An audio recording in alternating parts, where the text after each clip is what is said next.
All right. Well, first of all, I just want to say thank you all for joining us in this webinar today. I am Kobe Lambert, and I'm the Chief Philanthropy Officer here at Promise House, and we are so happy to have you at our first CEO Conversations webinar. Um, this afternoon, our speakers are going to be discussing racial inequities and how they intersect with youth homelessness. And I am very looking forward to their conversation, and I hope you guys are too. I'm not going to take a whole lot of your time. I just want you to know that we're grateful for you to be here. And as the speakers kind of go through the slides and have their conversation, we welcome you all to send questions to us throughout the discussion in the Q&A box. So if you will type those questions you have that may come up in the Q&A box, we will address them at the end of the conversation. So with that said, let's go ahead and introduce our speakers for today. First is Charles Wolford, who is the CEO at Promise House. He has more than 25 years of nonprofit and executive and administrative experience, and has really worked throughout his career with causes that impact poverty, homelessness, incarceration, addictions, and mental illness. So we are so grateful to have his experience leading our organization. He's held executive roles throughout the United States, in the states of Texas, Kansas, and Ohio, and brings that leadership and experience to him every day, and how he works to serve the youth that come through our doors and really be the most effective and have outstanding programs to really impact these kiddos' lives. Prior to joining Promise House, Charles was the executive director for Mission Central, and he also served as the associate pastor of outreach and the executive director of the Turnaround Agenda, which is the social outreach arm of Oak Cliff Bible Fellowship. And then our second speaker is a board member at Promise House and is also the operations director for Dallas Truth, Racial Healing and Transformation. She also is the founder of Connect 3. So we are so grateful to have Erika's leadership and her experience helping to impact and shape how we serve youth in our programs. Erika has both nonprofit management, program, and fund development experience. She holds a master's in organizational management from Dallas Baptist University and has held positions at a number of organizations like the National Field Director at American Diabetes Association, as well as positions at the Dallas Symphony Orchestra and the Dallas Black Theater. I mentioned Connect 3, and that's her, as I mentioned, an organization that she founded because she is best known as the connection catalyst, and she does a great job helping to guide and grow and help leaders as they are on their journey through leading organizations and developing. So again, Erika, thank you for joining us, and we are so happy to have you. Thanks, Kobe. Glad to be here. Great. So I will turn it over, Charles, to you and Erika. I'll let you guys take the floor, and I'll pop back in when it's time for Q&A. Very good. Thank you, Kobe. We're so grateful that you have set this up, and we're excited for our audience and all of those who are participating in the webinar. And certainly to you, Erika Flood-Moultrie, we're so grateful that you have considered this opportunity to come and join us in this webinar. What an amazing topic for us to be sharing in today. Given that across the country, we're celebrating Black History Month. And for us here at Promise House, we thought what better opportunity to highlight the work that's taking place here at Promise House, and certainly the work that you're doing in the community. And just to level set our conversation, I wanted to just paint the picture for us, particularly as it relates to what we're doing here at Promise House, and how we are trying to make an impact, particularly as it relates to young people who are experiencing unsheltered experiences, but specifically those young people who are African American. And so in any given night across the country, we know to be true that there's about 500,000 people experiencing homelessness in the United States.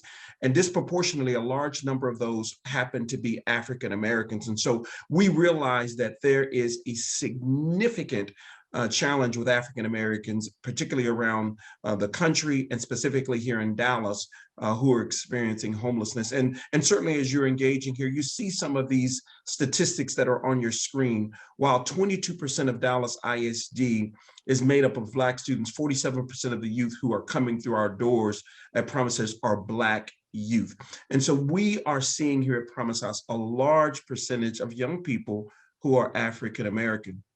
For the state of Texas during 2014 and 2015 year, 23% of students experiencing homelessness were Black, while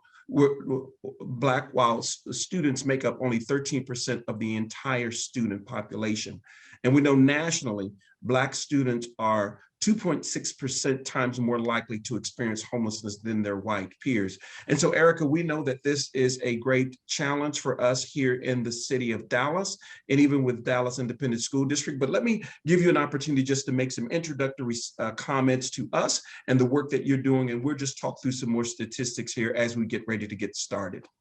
Sure. So thank you, Charles and Promise House. And I'm really excited to be able to share this information because we're at a place that we need to make sure that we're understanding racial equity. We're understanding inequities. We're understanding that although there's narrative that is out there that is people cause their own hopelessness, the reality is that it is the inequities, it is the systemic racism that is rooted in the city and the systems that are here in the city of Dallas and quite honestly across the country that is causing for the Black community, as we're talking about Black history, to be so disproportionately affected in homelessness, in health, in education, in all of those spaces.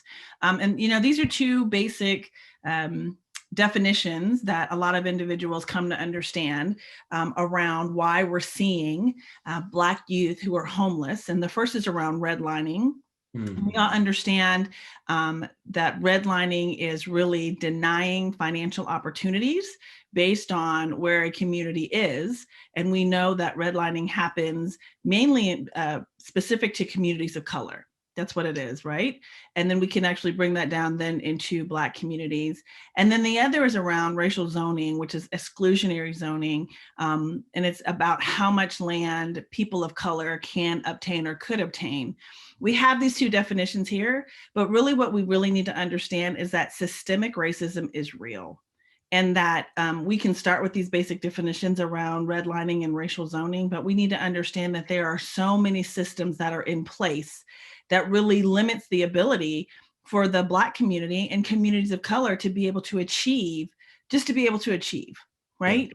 And so when we think about the youth and the challenges that they face and youth who are experiencing homelessness, and I really want us to all get into the space of human-centered language, right? That it's not we're not going to put the cause of homelessness on a youth.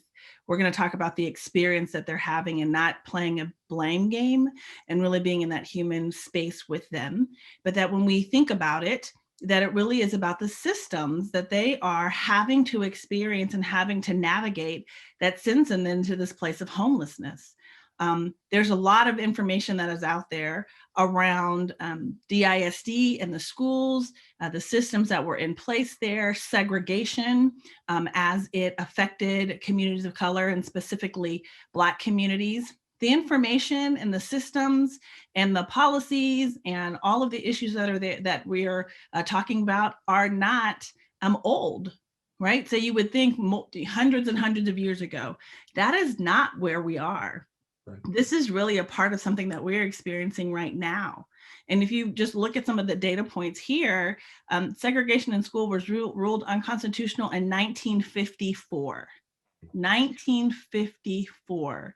And, it's really important, especially during Black History Month, that we understand history, right? And so as a part of Dallas Truth, Racial Healing, and Transformation, we start in that place of understanding the narrative around race and racism in Dallas. And it's important for us to see that 1954 was not very long ago. And that DISD, being segregated 1954, less than 100 years ago, we need to be having these conversations to say, what systems are still in place? Yes, segregation happened, but what systems are keeping our youth from being able to be successful and really getting to the root, right? So segregation, not the root. The systems are the root, and we need to be able to address those things. And so the audience can absolutely look at the other data that's on the slide, that it wasn't until 2003 that DISD was declared desegregated. 2003. So we're in 2021.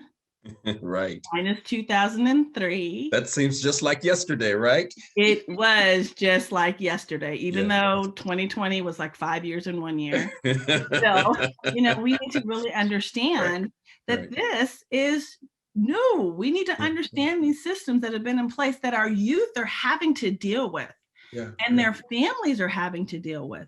Specific to homelessness, Spark did a research study around homelessness in Dallas and came back with a statement that we all need to understand. And it was that racial equity was the root cause of homelessness in Dallas. That's right. Let's hear it again. It's important for us to be able to understand that. I'm sorry, I can talk. No, that's a great statement. So let me just segue, because you're building this narrative for us all to understand, Erika. And let me use a statistic, but then also a quote to help build this. And I just want you to let's dialogue a little bit about this some more. Michelle Alexander, the author of the book entitled The New Jim Crow, made this statement for us that I think is important for us to catch. She said, "We have not ended racial caste in America. We've merely redesigned it." And so what we know to be true, that there are systems in place, as you have spoken, systemic racism, that it's not ended, we've redesigned it. It's become a lot more sophisticated. And so to that end, when we talk about youth homelessness, Erika, according to some of the national data that we have that comes out from the annual homeless assessment report, listen at this statistic, because most people, when they think of youth homelessness, it's this ethereal idea, as it would be, and it's hard for them to wrap their heads around that kiddos and babies are homeless. But this is what's important to understand, is that children experiencing homelessness were merely unsheltered. And so we got to use the definition of what unsheltered means, and I'll do that. 9 of 10 children were staying in sheltered locations. Children comprise only 5% of all people in unsheltered locations. So these families are homeless. Therefore, the children are homeless. These are the young people who are coming to school, who last night slept in their car, who last night slept on the streets with their parents.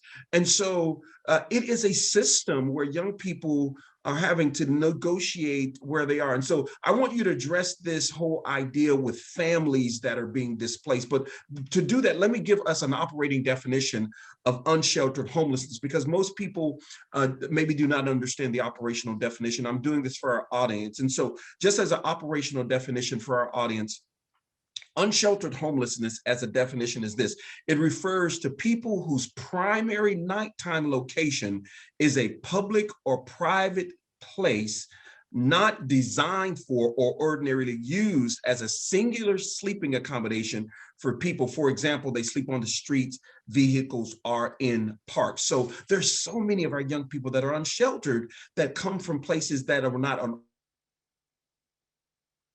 ordinary housing situation. So let that back to you, Erika, and just talk about these systems a little bit more that cause our young people to be defined as homeless. Yeah, and I think that this is really important for us to be able to have this conversation, that we're talking about youth, because Promise House is about youth homelessness and being able to address that. But we have to go back to the families, right? That when we look at the families who are experiencing homelessness, this just is a trickle down to the youth who then experience it. And I'd like for us to even break it down even more. So we have the youth that are younger than 18, right? But we also have this population 18 to 24 who are classified maybe as adults, but they're not quite there. We still consider them youth in the Promise House world. When we look at homelessness and the population 18 to 24 population that is experiencing this, the statistics are astronomical, right? And the challenge then in that space is, do we send those youth 18 to 24 to adult shelters? No, we don't. because they experience more trauma in those spaces, those adult shelters. And I am so appreciative of Dr. Woody over at the Bridge, who has conversation with me all the time about, what do we do with these youth? How do we develop more partnerships so that we have a place for those youth who are experiencing this homelessness, who are experiencing systems that are built to keep them in this place? So let's think about it. Let's say they graduated. That's great, right? So they made it through the system. They were experiencing being unsheltered or being homeless. They now have to go out into the workforce. And there are systems there, systemic racism that is there, that is keeping them from being able to get the jobs that they need to be able to become self-sufficient, right? To be able to take care of themselves, which then takes them back into a homeless situation because they're not able to really manage in that space. So we have all of these buckets. So we have the ones that are younger than 18 that Promise House serves, that we have shelter for, we're able to do for, but those unsheltered that are living with their parents in cars, their parents are experiencing these systems, right?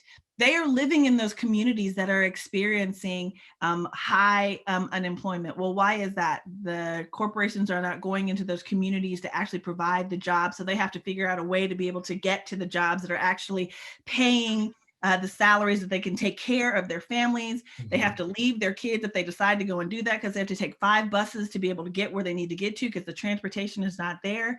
And then those kids are the ones who are affected by it. So we really need to be paying attention to all of those systems that are in place that leads us to our kids who are experiencing homelessness, to the Black community and communities of color that are experiencing higher rates of homelessness. And then I will just have to put it out there because, as a good board member, you should do this. This is why we then need to have conversation of why do we need to support our organizations like Promise House to be able to help those families, but to also be able to address those systems. Because I know that Promise House is doing their part to be able to help the 18 to 24-year-olds to be able to find those jobs, to be able to address those systems or those barriers that are actually there for them not to be successful. So I think it's really important that we do have this conversation, that there are so many disparities, but it's about those systemic racism that is keeping our kids unsheltered or homeless. Plain. Yeah, thank you for sharing that. And even looking at the screen, let's just talk about the income disparities that we're having and why this is so pervasive within our community. The map on the right shows household income outcomes for Black youth into adulthood. And one of the things that we know nationally as a statistic is one of the main indicators for an adult being homeless is whether or not they experience shelter insecurities as a youth or a young adult. And so if we're able to help them transition from youth to adulthood by, one, eliminating these income disparities, we can help eliminate homelessness. If we're helping young people really begin to develop some social skills so that they can get higher paying jobs. And so that's a whole conversation about whether or not they are able to obtain gainful employment, and so that they do not become a part of the working poor even, and they're able to find jobs that helps them lift themselves up. And the second quote is for Black children who grow up in low-income homes. The data shows that these children have a hard time breaking out of the cycle of poverty once they become grown.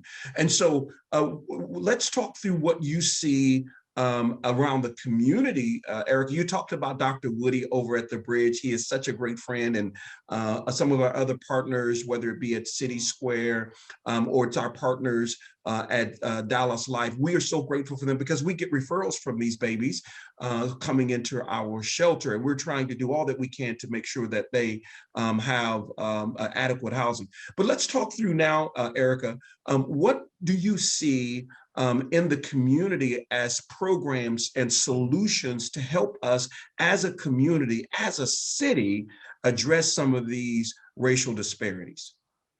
So I wish that we had more time to be able to talk through every single one of the amazing programs that are out there that are helping our city to be able to address those issues that our community, the Black community, is challenged with. So we have homelessness, we have Dr. Woody at the Bridge, we have Dallas Life, we have Promise House, that are all working to make sure that people have shelter or receive shelter. We have domestic violence organizations. We have food pantries that are out there being able to serve in those communities for those families that experience food insecurity. And we can go into the statistics around food insecurity in the Black community and how those things are being affected, how those organizations are supporting families coming out of food insecurity. But I want us to go back to the root for all of these organizations, and that they are now and have been working on the systems that keep those families and those communities in that place, right? And so what we're seeing a lot of right now is that organizations are recognizing that systemic racism exists. Not really sure. Anyway, I'll hold that comment to myself. Please let it go. You're perfectly fine. No. You are amongst family and friends here, Erika. But we definitely have the organizations that are working to address that. And so, with my TRHT hat on, it's really important that we first share the narrative, right? That it is not about the individual who is, and there's words that are used, especially racist words that are used, those people of color who are lazy, those people of color who want to be unemployed, like they want to be into these systems. We have like to they chose to be there, right? Right, like they're choosing to make that happen. That is not it. The reality is that they didn't have a choice. Right. Let's sort of sit in that place and understand that they didn't really have a choice. And so if we have those organizations that deal with then the systems, and I'll use the bridge one more time with Dr. Woody and the work that he's doing and being able to share the narrative, not only with his staff, but also with the partner organizations that he's working with, to be able to help them to understand what role do you have in helping to eliminate that barrier in order to eliminate that systemic racism that's there. So we see that happening more and more. And so when we start to first have the narrative and have the conversation about what those systems are and telling the truth around racism in Dallas, and telling the truth that those red lines are still there, that those communities are still not receiving the economic support that the North communities are receiving, that our children are going to schools and they're not receiving the same resources that the children, their peers in the North are receiving, then we can then move into a place of being able to heal from that and then move into developing policies, equitable policies and practices, so that our children and our families don't experience homelessness, right? Or food insecurity or unemployment or any of those things. So there's just so much happening in the Dallas nonprofit sector. One other piece, and I'm going to put a little plug in for TRHC just for a second, is that we have organizations who are going through our second Racial Equity Now cohort. We had 16 that went through last year, our inaugural cohort, and we're going to have 15 that go through this year. Okay. And so why is that significant in this conversation? It's because those organizations have chosen to go through an experience, 9 months, where they get to actually talk about and experience and learn the history of race and racism in Dallas, the role that they had, and then to move into a place of healing and developing their own their equitable policies and practices within their organization, and then for the programs that they are implementing in the community. Right. And so we're helping them to change narrative. We're helping them to understand roles, right? Helping them to understand history. And then we're helping them to be able to develop new policies or eliminate policies where we're absolutely seeing inequities. So I would say that, you're asking me, what's happening in the community. I would say that we have 31 amazing organizations that have gone through Racial Equity Now. We have organizations that have been doing this work. Demetria over at ICP, she continues to do work around housing and the systems that are affecting our communities of color, right? So we have even our arts and culture, Soul Rep and Academia Theater, both of which have been here for a really long time. been providing amazing art form on the stage, Dallas Black Dance Theater, that they have a role in being able to share narrative and be able to help people to understand even the systemic racism that they are challenged with and how they will help their communities to be able to address those barriers and boundaries. So there's a lot of work going on, you know, and we have a lot of work to do. I'm thankful and appreciative for all of them. I'm especially appreciative for Promise House and the work that you all do, because these youth, these children that are out there, this is not their fault. This is not their problem. The problem are the systems that are out there that are keeping their families in poverty and keeping their families unemployed. And they then are the ones who have the effect of living unsheltered, being homeless, you know, experiencing homelessness until the age of 18 when people think that they're adults, and then we're going to put them out there and the system continues on. Yeah. We have to continue to do this work, right? An 18-year-old, and for any 18-year-old who's listening to me, you are not an adult yet, just so you know. Those 18 to 24-year-olds, we need to help them so that they will not be limited by those systems that are in place. Well, thank you. This is such a great conversation. Let me share what's on the screen. But before doing that, I want to give another quote, but then talk through as a review of how do we improve? Dr. Martin Luther King made this statement where he says, our lives begin to end the day we become silent about things that matter.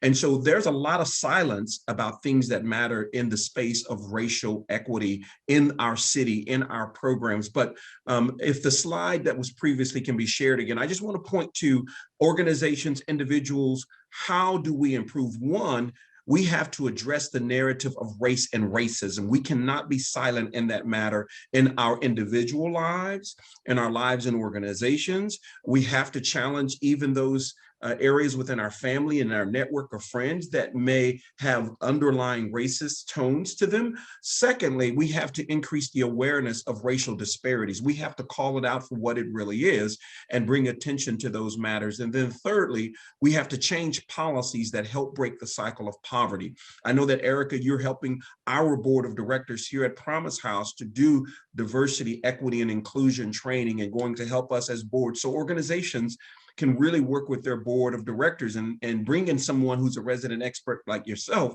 and start having these conversations that are sometimes very difficult for us to do. So I wanted to just highlight that again and show the importance. And so as we go to the next screen, by way of segue for us here at Promise House, Erika, I share this and I love talking with individuals who come into our office, in my office, and I wanted something that would reflect the hope, the inspiration that we have here at Promise House. And this picture that is behind me shares the story of the staff and the persistence of our agency to try to address issues of inequalities and inequities. And it basically says, it's never about grapes or lettuce. It's always about food. It's from Cesar Chavez. And so what we do here at Promise House is we really want to make sure that our humanity is always up front. And so how does Promise House play a role in healing? Number one, in 2020, we served 520 Black youth in our programs, providing shelter, additional support,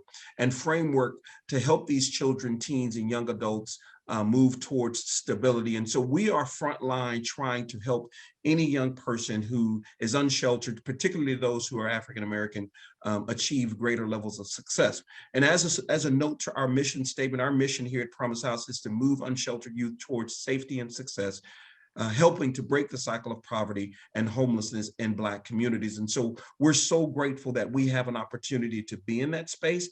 And we see the disproportionality of young people who come to Promise House who are youth of color. And so we're on the front lines helping to try to address that. So I know, Erika, there's going to be some time for Q&A because there's probably some people hunkering down and want to ask you some questions about what they can do as an individual or as an organization. And so I think we're going to invite Kobe back to our time together. Can I say one thing? I just want to go back for one thing. So one slide back on how does Promise House play a role in healing? Absolutely. so Charles, this was before you came in as CEO, that Dallas Truth, Racial Healing and Transformation came in and facilitated healing circles for the youth who were experiencing homelessness. And so what is the significance of that, right? So the significance is that the youth are then able to share their truth of what they're experiencing and helping them to be able to move in a space of healing, right? Because they have experienced this trauma associated with being either unsheltered or homeless. And so the other piece of it, Promise House does all of those things. Love it. It's amazing. But also you all allow the youth to be able to share their own truths. It's not about you putting a narrative on them. It really is about being able to allow them to be able to share their own narrative and then to be able to have conversation about how they move from that narrative into a place of success. Yeah. And so that's the first thing. The second thing is, and so I think I was supposed to talk through that slide on the things that we can actually do, and I completely forgot it. So Kobe, we apologize. And Melanie, I apologize as well. Sorry, I get really excited in this space. Yes, but I think that I think it really is important that we do make sure that we address the narrative, and it starts basic and then grows from there, right? And so it's really important that we understand the narrative that Dallas is on stolen land and Dallas is built by stolen labor. Basics, right? Yeah. This land is not our land. It was stolen, and that the backs of people of color, especially slaves, were the ones who actually built this city. And when we start to have those conversations and we start to have that dialogue, north to south, east to west, we're then able to actually improve on in a community to be able to support these youth who are experiencing homelessness or unshelteredness, right? And to be able to address the systems that are in place. Absolutely. And that we do have the organizations that move forward and being able to make racial equity the fabric of their organization, that they're looking at their policies, but they're also advocating for new policies. Parents doing the same thing, making sure that we're doing that. So I really want to make sure to reiterate that. I know that was my slide, so I'm going back a little bit to be able to do that. And then that we learn the language, right? We need to learn the definitions. We need to come to understand where all of this comes from and have just a basic, at least foundation around the definitions on race and racism, systemic racism, white supremacy, all of those things, right? As we're moving forward so that we can come and have common conversation and understand where we need to move to. So sorry. And yes, I know there's questions there, so I'm done. Thank you. Thank you. I love your passion, Erika, so please don't apologize. That's perfectly fine. So Kobe, some time for Q&A. You're still muted. Well, while we are unmuting you, this is one of the things that I love about you, Erika, is your heart for our youth and the work that we do here at Promise House. It's always at the forefront. So we thank you for your commitment to our young people and your commitment to our community to help bring awareness to issues of racial inequality. So thank you. Thank you. I echo that. And Erika, your passion and really the conviction with which you speak about these issues and share your expertise is really what we wanted you here for, right? Absolutely. So you didn't cover the slide. It's quite all right. What you shared was important. So thank you so much for both of you for really kind of having some dialogue about really some of the underlying issues that are impacting youth families, and really contributing factors to why young people are becoming homeless and why we are continuing to see an increase of Black people that are coming, Black youth that are coming through our doors. We do have a couple of questions that I would like to share and have some answers. So the first question is, are there any programs to educate at-risk population about financial literacy and how credit score works? How can community get credit cards and learn to build credit, eliminate marks against credit, and understand how the system works? So basically they're asking pretty much about what we are doing around financial literacy. So Charles, would you like to address that? Yeah, absolutely. In all of our programs, we partner with agencies who help with financial literacy. So one of which is a new partnership that we're working with Regions Bank that have some educational opportunities, particularly relates to financial literacy. And so we can reach out to some of our local institutions. One of the great programs that we're building out in our transitional living program is the Working Family Success Model, which has programs designed specifically to help us address credit. How do you improve your credit scores? How do you make sure that you avoid predatory lending and institutions that would take advantage of you as a young person? And so those are some resources that we're using right now to help coach and teach our young people about predatory lending and how to increase your credit score. Erika, you want to share maybe some resources that you found in community as well? I do. So I want to do two things. One is I want to level set, and I want to make sure that we are using the correct language when Sure. we are talking about communities that are affected by. So in that question, the question was, how do we educate at-risk communities? The reality is that they're not at risk. The reality is that that community is experiencing, and we make it human-centered, that these communities are experiencing predatory lending within their zip code, right? And so that's the first thing that I want to do, is to make sure that we understand that it's not about being at risk. It really is about the systems that are in place. And we want to make sure that we use language around that. So sorry. So then we move on to two. Are there organizations out there that are focused on that? And the good news is, yes, like most organizations, and I love Working Family Success Model. I actually was a part of that with Communities Foundation of Texas so many years ago when it first got started, where organizations were brought in that may be addressing food instability, but as a part of the programming that they were doing, they included financial literacy. And so one that comes to mind, top of mind immediately, is Interfaith Family Services, right? And so they actually provide homes for families that are experiencing homelessness. They provide that shelter for them. But as a part of them being at Interfaith Family Services, they then receive financial literacy training, job training, assistance with finding jobs. And they have actually produced amazing outcomes for those families in being able to increase the amount, their hourly rate that they're making, for example, and the amount of money that they put into savings. So are there those organizations that are doing just that? The good news is that they're doing just that plus more, right? Wings is another one that deals with women. It used to be formerly YWCA. Now they're Wings, and that they have programs for women of color specifically in addressing entrepreneurship, but also financial literacy and supporting them. The food bank is helping in being able to place people to organizations that are dealing with financial literacy and helping people to come to understand their financial opportunities and being able to help them to address the practices that organizations are coming out to find them and be predators of those communities of color. And so the answer is yes, there's so many that can be listed that are out there, but those are a few that come top of mind. And I just want to interject and share that, in all of Promise House's programs, we work towards 5 core outcomes, and we have programming that's aligned with those 5 core outcomes. Of course, the first is stable housing, because that's the meat and potatoes of what we do.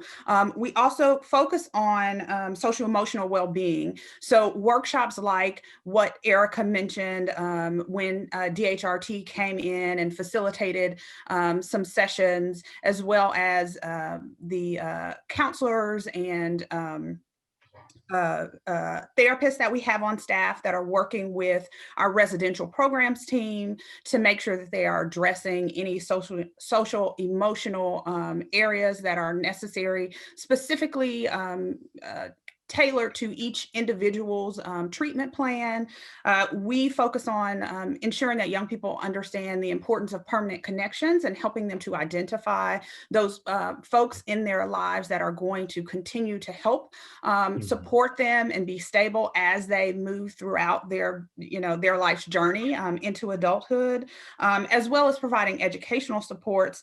But income is also an important underpinning that we focus on when we're looking at how we're building our programs and creating outcomes. We do have programs for young people who are 18 and over. As Erika mentioned, we serve youth up to age 24. And so those kiddos who are aging out of the foster care system, who don't necessarily have any support or any way to go, where to go, as well as other youth who may not have stable housing for family conflict or any number of reasons. We do have long-term 18 to 24 month programs that help those young people as they are maturing through the early part of adulthood, to help stabilize them and provide them with some of the supports and the knowledge that they had not gotten before they came to Promise House. So I just wanted to make sure to make that note as well. We have another question. How does Promise House assure safety and comfort for LGBTQ children and young adults? Great question. Promise House, we have some very intentional programming specifically around that, and we have 2 homes dedicated specifically for our LGBTQ community. We also hire accordingly and ensure that we hire to the sensitivity that we encourage our staff and team members to be aware of those issues and train around that. So we are very intentional about how we work with our families who are LGBTQ, who are self-identified. Great. Yes, we are a very inclusive and open staff, and so we welcome serving any young person who is experiencing shelter insecurity, regardless as to how they identify or what their background is. We are open to helping them, and our staff is very great at that. I have another question. How do I become a part of the 9-month workshop? Erika, I think this one is specifically for you. That's a good question. So the Racial Equity Now nonprofit cohort has closed application, and we're actually kicking off the 9-month cohort next week. But we are already committed to doing it again next year. And so if you will go to dallastrht.org and get on our mailing list, you will receive information about the next time the nonprofit cohort comes open. We also have a cohort, Racial Equity Now cohort for business. So on the for-profit side, that application is still open, although the deadline on the website says we've closed. We extended it because Snowmageddon. Anyway, so Snowmageddon happened, and we know that people got caught up, but we've extended that time to be able to do that for the business side. And again, they can go to dallastrht.org, click on Racial Equity Now, and be able to get information on being able to be a part of that cohort. Perfect. Thank you for sharing that. And then we have another question. I hear of people wanting to help in their communities in Dallas suburbs, but they don't know how to make additional transitional youth housing available. There's no one to manage them. Is Promise House opening to managing additional sites in the surrounding suburbs? And so, Charles, I don't know if that's something that we want to connect offline about, or if you want have any particular thing that you'd like to address right now. So let me make sure I understand the question. Do you mind repeating that? Because it sounds like they're asking, do we want to provide services in North Dallas? Exactly. That's what it sounds like I'm reading. Okay. Well, certainly there are already some partners out in North Dallas that's doing great work that we can make referrals to, as we have very similar organizations that are in the North Dallas area. However, if there are youth who have some unmet needs and would want to be, we serve young people that come from North Dallas, and so they can still be referred to Promise House, and we can serve them. That North Dallas region is not currently in our strategic plan to go that far. However, it's worth a conversation for us, and I will be open if there is a significant need and if it's in alignment with our current mission strategies and our strategic plan. Charles, I would also add there, so here's the board member hat going on, that if you are not in North Dallas and you're in Lancaster, you're in Cedar Hill, you're in DeSoto, Waxahachie, Promise House is there to serve those communities. Absolutely. And so it is important to talk about North Dallas, and there are those partners that are there, but we also want to help those who are in the southern sector, right, in the southern suburbs, to understand that Promise House is located or is in a location that can serve you, that we can get you transportation to the facility. Even though the buses don't run there, we have a way to be able to get you to Promise House for service and provide for those youth who are experiencing homelessness or who are unsheltered. And then we also have opportunity at our Fannie C. Harris location to be able to serve those communities. And I'm talking South right now, because there may be people who think, oh my gosh, this is too far to go, but we have resources in place to be able to get our youth, and I talk about our youth because it's about our community, our youth to where they need to get to be served, and then allow the North Dallas area to be served by those partners there. Great. Okay, I'm sharing. sorry, I'm responding. Oh, and that, response to one thing, but there was a clarification point made that they were looking for services in the East Dallas suburbs. So I sent my contact information, and hopefully we will be able to connect with you, Shirley, and be able to see how we might be able to support you or connect you to a partner that can support you. All right, so it looks like we are getting close to 1 o'clock. So we definitely want to make sure that we are respectful for everyone's time. And then I also wanted there was one other question about how many kids can you serve at Promise House? So Charles, I think it might be helpful if you could give some global framework to the types of programs that we have, the different types of programs that we have at the agency, and the capacity that we have right now in those programs. Absolutely. Thank you, Erika. So at Promise House, excuse me, Kobe. Okay. Thank you. So just to walk through our continuum of care, I would, if there is a young person that is currently in need, and or if there's a family who's wanting to refer, the place that they would start to inquire is our Welcome Center. We at Promise House want to make sure that every young person that comes to us, that we bring them in through the Welcome Center. That Welcome Center is staffed with 24-hour staff, both first, second shift, and third shift. So we will be able to help make sure that there's a placement for you in one of the programs that I'm getting ready to mention. It's led by Dr. Monica Jeter Johnson, who's a psychologist, and we will be able to make sure that we put you in the right space. So first and foremost is we are determined to try to help work with young people who are experiencing sheltered insecurities in their emergency space. And so we have 20 beds in our emergency shelter here at our campus at 224 West Page. And so we have the capacity to accommodate 20 youth there, as well as we have an additional 10 beds for what are called, what are a little bit more intensive youth. And so right here on our campus, those are a total of 30 beds there. We also manage 2 maternity homes, and our 2 maternity homes are for young ladies who are pregnant and or parenting. And in those 2 homes, one, we can accommodate 12 young people and their adult parents, and the other is 15, so a total of 27 there.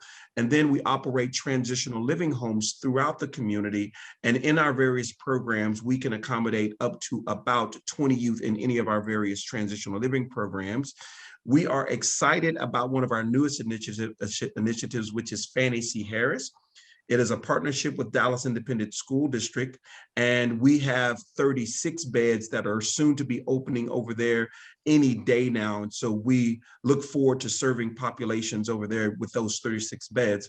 We also manage 25 what are called rapid rehousing apartments. And so young people who are experiencing these transitional spaces, who need some assistance and some support, we can help place them in one of those 25 apartments and give them additional financial support for anywhere from 3 to 6 months for them to be able to stay in any one of those programs. And so we have a nice continuum, and we'll be more than happy to assist you if you're currently experiencing any shelter insecurities. All righty. Well, thank you again for both of you guys taking time out to share your voice, your experience, and expertise in talking about this, incredibly important issue, especially during the month of February, during Black History Month. We thought it was definitely a necessary conversation to have, and wanted to be able to highlight all of the hard work that the staff and team at Promise House is doing. So I appreciate you guys. And if you have any last words, if there's anything else that you would like to share or address with the audience before we depart, please do so now. I'll let Erika go first, and then I'll make some closing comments. I was like, do I just insert myself right here? So I did. Thank you all for this conversation. I think it's important that we do have the conversation. The one thing that I want to encourage us to do is that it doesn't stop because of Black History Month. That we go into this place and we're like, it's Black History Month, and so let's talk about it. The reality is that I'm Black all the time. And my community is affected by these disparities all the time. And so we want to continue the conversation. Is this exclusive of the Latino community, the Asian American community? It is not. We want to continue to have these conversations because systemic racism really does affect all communities of color. And so we want to make sure that we continue the conversation past any specific month or past any specific date, that we really do get to a place of being educated, to read a book. And I actually don't have the book with me. And so if Heather McGee sees this, I'm going to be like, sorry, Heather, but Heather McGee has a book called The Sum of Us. And the whole thought process behind it is, how does racism affect all of us? Right? And the systems that are out there. It is a great read. It was just released. As a matter of fact, I will make sure to give it away somehow through Promise House. We'll make that happen so that you can get one of those. But I would really encourage people to get educated. If that's not the book for you, there are so many others that are out there, so that we can address these systems that are in place that keep our youth unsheltered and homeless. So that we are able to address those systems so that we can actually come out of that space. So thank you again for letting me be really emotional and talk too much and not pay attention to my slide. Erika, thank you so much. You have been absolutely amazing. Please know how much we appreciate your service to the Promise House board and to the youth here. To our audience, all of our participants who were able to log on and share during this time, thank you all for coming on and listening to this conversation. We want to challenge you and encourage you to reach out to Promise House. You see some of the contact information that's on the screen. Send us an email. And if there's a way that we can serve you, please don't hesitate to ask us. If you are a young person experiencing shelter insecurities and you need housing, there's a number right there on the screen. And please, we ask you, don't suffer in silence. We would be more than happy to work with you and provide a place for you to stay. That is our goal to any young person, or if you know a young person that's currently experiencing shelter insecurities, or a family that's struggling. Just as a reference to a book, as I mentioned earlier, Michelle Alexandra wrote a book called The New Jim Crow. And let me just make sure I establish, just as a foothold for this conversation about systemic racism, the largest homeless shelter in the country is the LA County Jail. And let me talk to systems of homelessness, because it's important to understand that systems of homelessness also leads to incarceration, where individuals commit crimes, they commit survival crime. And so we want to make sure that for our young people who are out there, whether you're listening or you know someone, young people, because of their experiencing systemic racism or they're experiencing levels of poverty, that leads them to criminal behavior that unfortunately leads them to mass incarceration. So we have to shut off that valve that prevents young people from getting into these systems of poverty. So I want to express that. And as I close, I quote Paul Lawrence Dunbar, who wanted to speak to us, particularly as it relates to our efforts of hope. And he says this: a crust of bread, a corner to sleep in, a minute to smile, an hour to weep in, a pint of joy to a peck of trouble, never a laugh, but the moans grow double. And so we want to encourage you as an individual, as an organization, to make sure that you are a voice to our young people and our families who may be experiencing shelter insecurities or who are experiencing racial disparity. So thank you for your time. Thank you for your commitment to our young people. And for those of you who are staff members of Promise House, we're so grateful to your service, and to our board members. Thank you for serving our young people who come to us day in and day out. We could not do it without you. Thank you for hosting, Kobe, as well. We appreciate your time. Thank you. Well, just as one more point of note, I just want to let the audience know that we will be hosting webinars and these sorts of conversations quarterly. So please keep your eye out for additional topics and conversations. We want to invite you guys to learn more about the hard work that the staff and team is doing inside and outside of the Promise House doors, as well as how it is you can continue to help us impact the lives of the youth that we're serving in our program. So thank you for taking some time out today to join us, and we look forward to seeing you guys sometime again in the near future. All right, bye-bye. Thank you, Erika. Thank you, Kobe. Thank you. Thank you. Thank you all.